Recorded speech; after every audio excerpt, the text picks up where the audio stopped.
छोटे से कस्बे में राघव नाम का लड़का रहता था। वह गरीब परिवार से था, पर उसके सपने बहुत ऊंचे थे।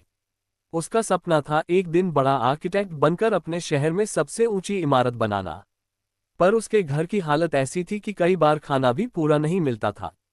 स्कूल से आते ही वह चाय की दुकान पर काम करता, बर्तन धोता और देर रात तक पढ़ाई भी करता। फिर भी लोग उस पर हंसते और कहते, तेरे जैसे बच्चे कभी बड़े सपने नहीं पूरे कर पाते। राघव मन ही मन टूट जाता, लेकिन उसने मेहनत नहीं छोड़ी।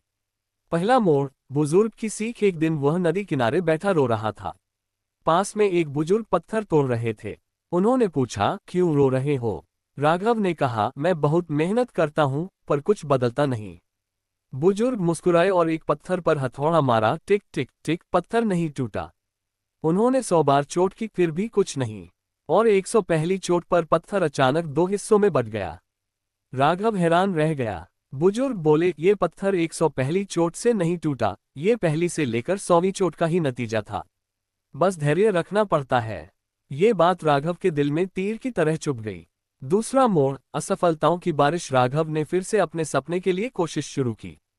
कॉलेज की फीस नहीं थी, मजदूरी करके भरी, प्रोजेक्ट बनाने के लिए सामान नहीं था, कचरे से मॉडल बनाया। प्रतियोगिता में उसका मजाक उड़ाया गया। 3 बार इंटरव्यू में रिजेक्ट हुआ, लेकिन उसने खुद से कहा, शायद अभी 101 चोट बाकी है।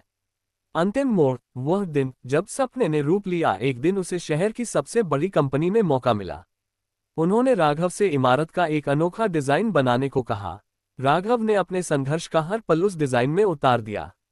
और जब कंपनी ने उसका मॉडल देखा, सब हैरान रह गए।